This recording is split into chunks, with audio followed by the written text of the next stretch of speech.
Hello പ്രിയ കൂട്ടുകാരെ, അസ്സലാമു അലൈക്കും വറഹ്മത്തുള്ളാഹ്. ഇന്ന് നമ്മൾ 5ാം ക്ലാസ്സിന്റെ ദുറൂസുൽ ഇഹ്സാൻ പാഠഭാഗങ്ങളുടെ റിവിഷനുമായിട്ടാണ് വന്നിട്ടുള്ളത്.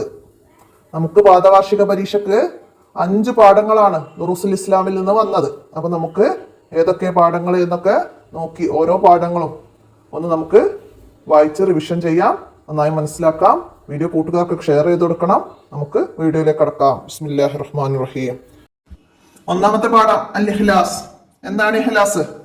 നമ്മെ സൃഷ്ടിച്ച് പരിപാലിക്കുന്ന റബ്ബിന്റെ പ്രീതി മാത്രം ആരാധന കൊണ്ട് ഉദ്ദേശിക്കലാണ് ഇഖ്ലാസ്.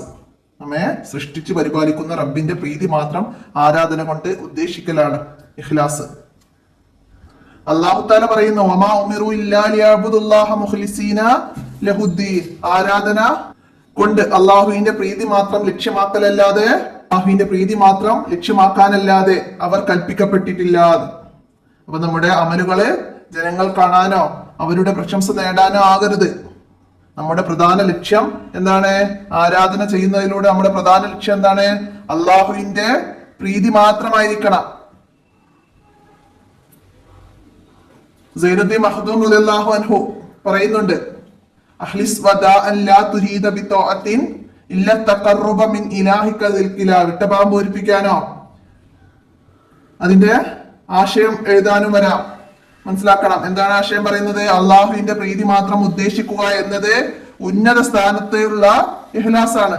ഉന്നത സ്ഥാനത്തുള്ള ഇഖ്ലാസാണ് അള്ളാഹുവിന്റെ പ്രീതി മാത്രം ഉദ്ദേശിക്കുക എന്നത്. അള്ളാഹുവിന്റെ പ്രതിഫലവും ശിക്ഷയിൽ നിന്നുള്ള മോചനവും ആഗ്രഹിച്ചുകൊണ്ട് ഇബാദത്ത് ചെയ്യുന്നത് 2ാം സ്ഥാനത്തുള്ള ഇഖ്ലാസാണ്. 1ാം സ്ഥാനത്തുള്ളത് അള്ളാഹുവിന്റെ പ്രീതി മാത്രം ആഗ്രഹിക്കലാണ്. 2ാം സ്ഥാനത്ത് അള്ളാഹുവിന്റെ പ്രതിഫലവും ശിക്ഷയിൽ നിന്നുള്ള മോചനവും ആഗ്രഹിച്ചുകൊണ്ടുള്ള ഇബാദത്താണ്. അത് 2ാം സ്ഥാനത്താണ്. 3ാം സ്ഥാനത്തുള്ള ഇഖ്ലാസ് എന്താണ്? ദുനിയാവിൽ ജനങ്ങളെ തൊട്ട് ഐശ്വര്യവാനാകണമെന്ന ലക്ഷ്യത്തോടെ സൽക്കർമ്മം ചെയ്യൽ 3ാം സ്ഥാനത്തുള്ള ഇഖ്ലാസാണ്.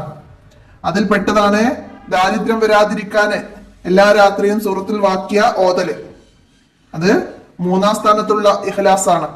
അപ്പൊ അത് മനസ്സിലാക്കാം. പിന്നെ 40 ദിവസം ഇഖ്ലാസോടുകൂടി അമൽ ചെയ്താൽ ഹിക്മത്തുകളുടെ അരുവികളെ അവന്റെ ഹൃദയത്തിൽ നിന്ന് നാവിലേക്ക് അല്ലാഹു വെളിവാക്കുമെന്ന് ഹദീസിൽ വന്നിട്ടുണ്ട്. 40 ദിവസം ഇഖ്ലാസോടുകൂടി അമലുകൾ ചെയ്താൽ ഹിക്മത്തുകളുടെ അരുവികൾ അവന്റെ ഹൃദയത്തിൽ നിന്ന് നാവിലേക്ക് വെളിവാക്കുമെന്ന് ഹദീസിൽ വന്നിട്ടുണ്ട്. ഹിക്മത്തിന്റെ അരുവികളെ ഹൃദയത്തിൽ നിന്ന് നാവിലേക്ക് അള്ളാഹു വെളിവാക്കി കൊടുക്കും. ആർക്കാണ്? 40 ദിവസം ഇഖ്ലാസോടുകൂടി അമലുകൾ ചെയ്യുന്നവർക്ക്. സൂറത്തുൽ വാഖിയ ഓതിയാലുള്ള നേട്ടം എന്താണ്? ദാരിദ്ര്യം വരാതിരിക്കും. അതൊക്കെ ഇവിടെ നമ്മൾ മനസ്സിലാക്കണം. ഉന്നത സ്ഥാനത്തുള്ള ഇഖ്ലാസ് അള്ളാഹുവിന്റെ പ്രീതി മാത്രം ഉദ്ദേശിക്കുക എന്നതാണ് ഉന്നത സ്ഥാനത്തുള്ള ഇഖ്ലാസ്. എന്താണ് ഇഖ്ലാസ്? അത് മനസ്സിലാക്കാം. പിന്നെ 2ാം സ്ഥാനത്തുള്ള ഇഖ്ലാസ്. ഓക്കെ, തദ്രിബാത്തിൽ വന്ന ചോദ്യങ്ങളൊക്കെ മനസ്സിലാക്കാം. ഇനി നമുക്ക് 2ാമത്തെ പാഠം നോക്കാം. തഖ്വ. എന്താണ് തഖ്വ? എന്താണ്? അല്ലാഹു തആല കൽപ്പിച്ച കാര്യങ്ങൾ അനുസരിക്കുകയും നിരോധിച്ച കാര്യങ്ങൾ വെടിയുകയും ചെയ്യലാണ് തഖ്വ. ഏത് സാഹചര്യത്തിലും അല്ലാഹുവിനെ ഓർക്കുകയും അവനെ ഇഷ്ടപ്പെടുകയും ചെയ്യും വിധം തഖ്വ ഉള്ളവരായി നാം ജീവിക്കണം. നമുക്ക് ദുഃഖകരമായ സാഹചര്യങ്ങളും സന്തോഷകരമായ സാഹചര്യങ്ങളും ഉണ്ടായേക്കാം. ആ സമയത്തൊക്കെ നമ്മള് അല്ലാഹു തആല നമുക്കൊപ്പമുണ്ട് എന്ന വിശ്വാസത്തോടെ തഖ്വയുള്ളവരായിട്ട് ജീവിക്കണം. ഇന്ന അക്രമക്കും ഇൻദല്ലാഹി അത്ഖാക്കും. നിശ്ചയം അല്ലാഹുവിന്റെ സന്നിധിയിൽ നിങ്ങളിൽ ഏറ്റവും ആദരവുള്ളവർ നിങ്ങളിൽ ഏറ്റവും തഖ്വയുള്ളവരാണ്. സാര ഇത് ആശ ഇത് എന്നൊക്കെ പറഞ്ഞിട്ട് വരും, പൂർത്തിയാക്കി കൊടുക്കാന്ന് പറഞ്ഞിട്ട് വരും. നിങ്ങളിൽ അള്ളാഹുവിന്റെ സന്നിധിയിൽ ഏറ്റവും ആദരവുള്ളവർ നിങ്ങളിൽ ഏറ്റവും തഖ്വയുള്ളവരാണ്. തഖ്വൽ ഇലാഹി മദാർ കുല്ലി സആദത്തിൻ വതിബാഉ അഹ്വാ റഅസു ശർരി ഹബാഇല. എന്താണ് തഖ്വ എന്നത്? അള്ളാഹുവിനെ ഭയക്കുകയും അവന്റെ കൽപ്പനകൾ പാലിക്കുകയും അവന്റെ വിലക്കുകളിൽ നിന്ന് വിട്ടുനിൽക്കുകയും ചെയ്യുന്ന അവസ്ഥയാണ്. ഖുർആനിൽ പല സ്ഥലങ്ങളും തഖ്വയുടെ ഗുണങ്ങൾ വിശദീകരിക്കുന്നുണ്ട്. തഖ്വ കൊണ്ട് ലഭിക്കുന്ന ഗുണങ്ങൾ ഇവിടെ പറഞ്ഞു. എന്തൊക്കെയാണ്? അള്ളാഹുവിന്റെ പ്രീതി ലഭിക്കല്, അള്ളാഹുവിൽ നിന്ന് ഇൽമ് ലഭിക്കല്, പ്രയാസങ്ങൾ നീങ്ങല്, പ്രതീക്ഷിക്കാത്ത വഴികളിലൂടെ ഉപജീവനം ലഭ്യമാവൽ, യഹലോകത്തും പരലോകത്തും ആദരവ് ലഭിക്കൽ, പാപമോചനം നേടൽ, നരകമോചനം നേടൽ, സ്വർഗപ്രവേശനം ലഭിക്കൽ, ഇതൊക്കെ തഖ്വ കൊണ്ട് ലഭിക്കുന്ന ചില ഗുണങ്ങളാണ്. അപ്പൊ തഖ്വ കൊണ്ട് ലഭിക്കുന്ന ഗുണങ്ങളിൽ നിന്ന് 2 എണ്ണം എഴുതുക എന്ന് പറഞ്ഞിട്ട് നമുക്ക് വന്നാൽ നമുക്ക് ഇതിന് 2 എണ്ണം എഴുതാൻ കഴിയണം, മനസ്സിലാക്കാം. ഇനി യോജിച്ചത് തെരഞ്ഞെടുക്കാൻ വരും. അപ്പൊ ഇതിന്ന് ഏതെങ്കിലും ഒന്ന് വരും. അള്ളാഹുവിന്റെ പ്രീതി ലഭിക്കല് എന്നാണ് തഖ്വ കൊണ്ട് ലഭിക്കുന്ന ഗുണാണ്. അപ്പൊ ഏതെങ്കിലും വന്നാൽ നമുക്ക് തിരിച്ചറിയാൻ കഴിയണം ഏതാണ് ഏതിന്റെ ഓപ്ഷൻ എന്ന്. പിന്നെന്താണ്? ഇത്തഖില്ലാഹി ഹൈസുമാ കുൻതും ഫാത്തിബഇ സയ്യിഅത്തൽ ഹസനത തംഹുഹാ വഹാലിക്കിൻ നാസ ബിൽ ഹുൽക്കി ഹസനിൻ. എന്താണ്? നീ എവിടെയായാലും അള്ളാഹുവിനെ ഭയപ്പെടുക. ഒരു തെറ്റ് സംഭവിച്ചാൽ ഉടനെ നല്ല പ്രവൃത്തി ചെയ്യുക. അത് പാപത്തെ മായ്ച്ചു കളയും. മനുഷ്യരോട് നല്ല സ്വഭാവത്തോട് നീ പെരുമാറുക. ഇത് നബി സല്ലല്ലാഹു അലൈഹി വസല്ലമ പറഞ്ഞതാണ്. അപ്പൊ അത് മനസ്സിലാക്കാം. ആശയദാനം വിട്ടഭാഗം പൂർത്തിയാക്കി കൊടുക്കാനൊക്കെ വരാം, മനസ്സിലാക്കാം. തദ്രീബാത്തിൽ വന്ന ചോദ്യങ്ങളൊക്കെ മനസ്സിലാക്കാം. തഖ്വ എന്നാൽ എന്ത്? അള്ളാഹുവിന്റെ സന്നിധിയിൽ ഏറ്റവും ആദരവുള്ളവർ ആര്? അതൊക്കെ അതുപോലെ പൂരിപ്പിക്കാനൊക്കെ വന്ന് ആ അറബികള് പാഠഭാഗത്തിൽ നമ്മൾ പഠിച്ച അറബി വരാം, മനസ്സിലായില്ലേ? ആശയം പൂർത്തിയാക്കി കൊടുക്കാൻ വരാം, അതൊക്കെ മനസ്സിലാക്കാം. 4-ാമത്തെ പാഠം വേഷം. ഡമസ്കസിൽ ജീവിച്ചിരുന്ന സഹാബി സഹലുബ്നു ഹൻളരിയ എന്ന പേരുള്ള സഹാബി ഡമസ്കസിൽ ജീവിച്ചിരുന്നു. ഒരിക്കൽ അദ്ദേഹം കൂടെയുള്ളവരോട് പറഞ്ഞു. എന്താ പറഞ്ഞത്? നബി സല്ലല്ലാഹു അലൈഹി വസല്ലമ പറഞ്ഞതായിട്ട് പറഞ്ഞു. എന്താ പറഞ്ഞത്? ഖുറൈമുൽ അസദിയ ഒരു നല്ല മനുഷ്യനാണെന്ന് പറഞ്ഞു. എന്നാൽ എന്താണ്? മുടി നീട്ടി വളർത്തുകയും ഉടുമുണ്ട് ജെരിയാണിക്ക് താഴെ ഇറക്കുകയും ചെയ്യുന്ന ശീലം അദ്ദേഹം ഒഴിവാക്കിയിരുന്നു എങ്കിൽ വളരെ നന്നായിരുന്നു എന്നുകൂടി നബി സല്ലല്ലാഹു അലൈഹി വസല്ലമ ചേർത്തു. ഇത് കേട്ട സഹാബികളിൽ ചിലർ ഈ വിവരം അദ്ദേഹത്തെ അറിയിച്ചു. ഉടനെ അദ്ദേഹം എന്ത് ചെയ്തു? ഖുറൈമുൽ അസദിയ നബി സല്ലല്ലാഹു അലൈഹി വസല്ലമ പറഞ്ഞ വിവരങ്ങൾ അറിഞ്ഞു. എന്ത് ചെയ്തു? ഉടനെ അദ്ദേഹം നബി സല്ലല്ലാഹു അലൈഹി വസല്ലമക്ക് ഇഷ്ടമാകുന്ന വിധത്തിൽ മുടിയുടെ നീളം കുറയ്ക്കുകയും ഉടുമുണ്ട് കയറ്റി ഉടുക്കുകയും ചെയ്തു. ഇതാണ് ഖുറൈമുൽ അസദിയ ചെയ്തത്. നബി സല്ലല്ലാഹു അലൈഹി വസല്ലമയെ സ്വന്തം ജീവനേക്കാൾ അധികം ഇഷ്ടപ്പെടുകയും തങ്ങളുടെ ഇഷ്ടം ലഭിക്കണമെന്ന് ആഗ്രഹിക്കുന്നവർ എന്ത് ചെയ്യും? നമ്മുടെ വേഷവിധാനത്തിലും ശ്രദ്ധിക്കും. വേഷവിധാനത്തിൽ ശ്രദ്ധിക്കേണ്ട കാര്യങ്ങളിൽ നിന്ന് 2 എണ്ണം എഴുതുക, 3 എണ്ണം എഴുതുക എന്നൊക്കെ പറഞ്ഞ് നമുക്ക് എഴുതാൻ വരാം. നമുക്ക് ഇവിടുന്ന് ഒരുപാട് പോയിന്റുകൾ പറയുന്നുണ്ട്. അപ്പൊ ഏതെങ്കിലും ഒന്ന് എഴുതാമെന്ന് നമുക്ക് എഴുതാൻ കഴിയണം. വസ്ത്രം ഔറത്ത് മറയുന്നതാവണം, വൃത്തിയുള്ളതാവണം, ദുർമാർഗികളെ അനുകരിക്കരുത്, സ്ത്രീ തലമുടി കളയരുത്, പുരുഷൻ തലമുടി പിരടി വിട്ട് നീട്ടരുത്, ക്രോപ്പ് ചെയ്യരുത്, അവയവങ്ങളുടെ ആകൃതിയും അളവും പ്രകടമാക്കുന്ന ഇടുങ്ങിയ വസ്ത്രം ധരിക്കരുത്, ഒരു കാലിൽ മാത്രം ചെരുപ്പ് ധരിക്കരുത്, പുരുഷൻ ഞെരിയാണിക്ക് താഴെ ഇറങ്ങുന്ന വസ്ത്രം ധരിക്കരുത്, പുരുഷൻ പട്ട്, സ്വർണം, വെള്ളി എന്നിവ ധരിക്കരുത്. എന്നാൽ ഒരു വെള്ളി മോതിരം ധരിക്കൽ പുരുഷന്റെ സുന്നത്താണ്. ഒരു വെള്ളി മോതിരം ധരിക്കൽ പുരുഷന്റെ സുന്നത്താണ്. വെള്ളി മോതിരം ധരിക്കുന്നതിന്റെ വിധി പുരുഷന്മാർക്ക് സുന്നത്താണ്. അതൊക്കെ ഈ ഭാഗത്ത് മനസ്സിലാക്കണം. പുരുഷവേഷം ധരിക്കുന്ന സ്ത്രീയെയും സ്ത്രീ വേഷം ധരിക്കുന്ന പുരുഷനെയും നബി സല്ലല്ലാഹു അലൈഹി വസല്ലമ ശപിച്ചിട്ടുണ്ട്. നബി സല്ലല്ലാഹു അലൈഹി വസല്ലമ ശപിച്ചിട്ടുണ്ട്. ആരെയാണ്?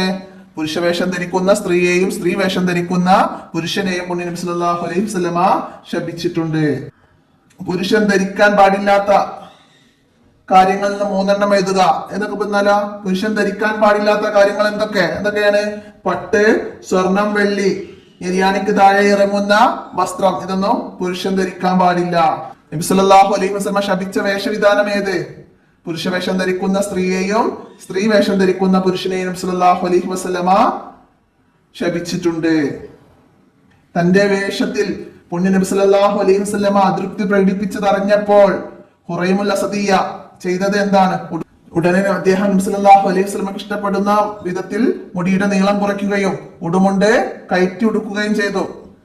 ഇതൊക്കെ മനസ്സിലാക്കാം. ഖുറൈമുൽ അസദിയയിൽ നബി സല്ലല്ലാഹു അലൈഹി വസല്ലമ തിരുത്തിയ 2 ശീലങ്ങൾ ഏതൊക്കെ എന്നൊക്കെ തദ്രീബാത്തിൽ വന്ന ചോദ്യങ്ങളൊക്കെ മനസ്സിലാക്കാം. അപ്പൊ ഇത്രയാണ് ഈ പാഠത്തില് നമുക്ക് മനസ്സിലാക്കാനുള്ളത്. നമുക്ക് അടുത്ത പാഠം നോക്കാം.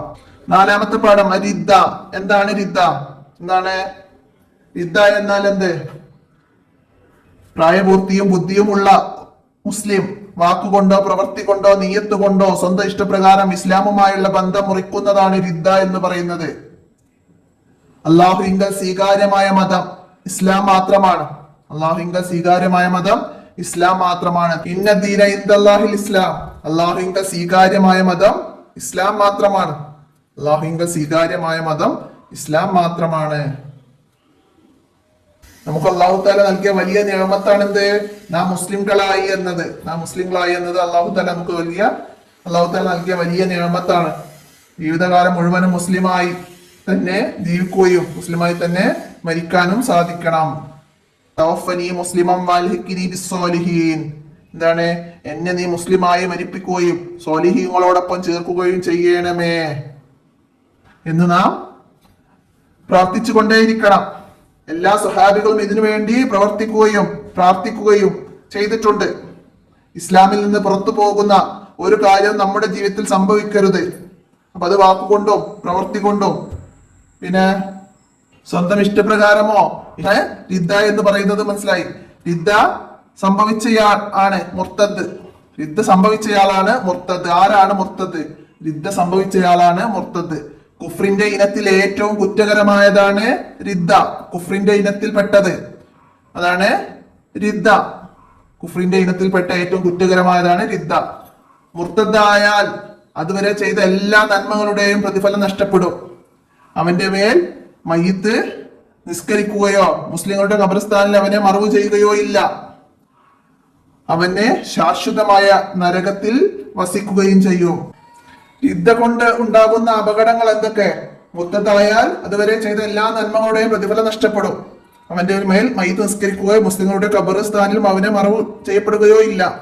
അവന് ശാശ്വതമായ നരകത്തിൽ വസിക്കാം. അങ്ങനെയൊക്കെയാണ് യുദ്ധം സംഭവിക്കുന്നത്. യുദ്ധത്തിന്റെ കാരണങ്ങൾ ഏതൊക്കെയാണ് ഇവിടെ മനസ്സിലാക്കാം. അള്ളാഹുവിനെ നിഷേധിക്കുക, അള്ളാഹുവിന്റെ പ്രവാചകരെ നിഷേധിക്കുക, അള്ളാഹുവിനല്ലാതെ സുജൂദ് ചെയ്യുക, 5 നേരത്തെ ഫർള് നിസ്കാരം പോലെയുള്ള കാര്യങ്ങളെ നിഷേധിക്കുക, വിവാഹം, കച്ചവടം പോലെയുള്ള ഇസ്ലാമിൽ ഹലാലായ കാര്യങ്ങൾ ഹറാമാണെന്ന് പറയുക, വ്യഭിചാരം, മദ്യപാനം പോലുള്ള ഇസ്ലാമിലെ ഹറാമായ കാര്യങ്ങൾ ഹലാലാണെന്ന് പറയുക, മുസ്ലിമിനെ കാഫിറാക്കുക, ഈ ഇൽമുകൾ എഴുതപ്പെട്ടതിനെ മാലിന്യത്തിലിടുക എന്നിവ യുദ്ധത്തിന്റെ കാരണങ്ങളാണ്. അപ്പൊ അത് മനസ്സിലാക്കുക. യുദ്ധത്തിന്റെ കാരണങ്ങൾ ഇന്ന് 2 എഴുതാം, 3 എഴുതാന്നൊക്കെ പറഞ്ഞാൽ നമുക്ക് ഇവിടുന്ന് എഴുതാൻ കഴിയണം. മുസ്ലിമിനെ കാഫിറാക്കിയാൽ എന്താണ് സംഭവിക്കുക? യുദ്ധത്ത് സംഭവിക്കും. നിഷേധഭാവത്തിലോ ആസരൂപത്തിലായാലോ ഭാഷി കാരണമായാലും വൃദ്ധ സംഭവിക്കും. വൃദ്ധ ഏതെല്ലാം വിധത്തിൽ സംഭവിക്കും? നിഷേധഭാവത്തിലായാലും പരിഹാസ രൂപത്തിലായാലും വാശി കാരണമായാലും വൃദ്ധ സംഭവിക്കും. മുർത്തദായവൻ ഉടനെ ഇസ്ലാമിലേക്ക് മടങ്ങൽ നിർബന്ധമാണ്. ഭാഗത്തിൽ വന്ന ചോദ്യങ്ങളൊക്കെ നോക്കി മനസ്സിലാക്കാം. പൂരിപ്പിച്ച ആശയ എഴുതാനൊക്കെ ഇതിൽ വന്ന പോലെ വരാം. പൂർത്തിയാക്കി കൊടുക്കാനോ ആശയ എഴുതാനൊക്കെ വരാം. മനസ്സിലാക്കി പഠിക്കാൻ നമുക്ക് അടുത്ത പാഠം നോക്കാം. 5-ാമത്തെ പാഠം അജിന്നു വശൈത്താന്. എണ്ണിയാൽ തീരാത്ത സൃഷ്ടികൾ അള്ളാഹുവിനുണ്ട്. നമുക്ക് കണ്ണുകൊണ്ട് കാണാൻ സാധിക്കുന്ന സൃഷ്ടികൾ മാത്രമല്ല അള്ളാഹു താലയുടെ സൃഷ്ടിപ്പുകള്. കാണാൻ കഴിയാത്ത ധാരാളം സൃഷ്ടികളുണ്ട്. അതിൽപ്പെട്ടവരാണ് ജിന്നുകള്. ജിന്നുകളെ സാധാരണഗതിയിൽ നമുക്ക് കാണാൻ കഴിയാത്ത സൃഷ്ടികളാണ്. മനുഷ്യരെ പോലെ അള്ളാഹുവിന് ഇബാദത്ത് ചെയ്യാൻ വേണ്ടിയാണ് ജിന്നുകളെയും അള്ളാഹു താല സൃഷ്ടിച്ചത്. ജിന്നുകളെയും മനുഷ്യരെയും എനിക്ക് ആരാധിക്കാൻ വേണ്ടിയല്ലാതെ ഞാൻ സൃഷ്ടിച്ചിട്ടില്ല. അള്ളാഹു താല പറഞ്ഞിട്ടുണ്ട്. ജിന്നുകളുടെ പ്രത്യേകതകൾ. തീ കൊണ്ടാണ് അള്ളാഹു താല ജിന്നുകളെ സൃഷ്ടിച്ചത്. ജിന്നുകൾക്ക് ഏത് രൂപത്തിലും പ്രത്യക്ഷപ്പെടാൻ കഴിയും. അവർ ഭക്ഷണം കഴിക്കും. എത്ര പ്രയാസമുള്ള ജോലികളും എളുപ്പത്തിൽ ചെയ്യാൻ അവർക്ക് കഴിയും. അവരിൽ സ്ത്രീകളും പുരുഷന്മാരും ഉണ്ട്. അവർ വിവാഹം ചെയ്യാറുണ്ട്. അവർക്ക് സന്താനങ്ങളും ഉണ്ടാകും. അവർക്ക് നമ്മെ കാണാൻ കഴിയും. നമ്മുടെ നബി മുഹമ്മദ് മുസ്തഫ സല്ലല്ലാഹു അലൈഹി വസല്ലമ ജിന്നുകളിലേക്ക് കൂടി അയക്കപ്പെട്ട പ്രവാചകരാണ്. ജിന്നുകളിലേക്ക് കൂടി അയക്കപ്പെട്ട പ്രവാചകരാണ് ആരെന്ന് വെച്ചാൽ നമ്മുടെ നബി മുഹമ്മദ് മുസ്തഫ സല്ലല്ലാഹു അലൈഹി വസല്ലമ. മനുഷ്യരെ പോലെ മത നിയമങ്ങൾ ജിന്നുകൾക്കും ബാധകമാണ്. അവരിലും വിശ്വാസികളും അല്ലാത്തവരുമുണ്ട്. ജിന്നുകളിലും വിശ്വാസികളും അല്ലാത്തവരുമുണ്ട്.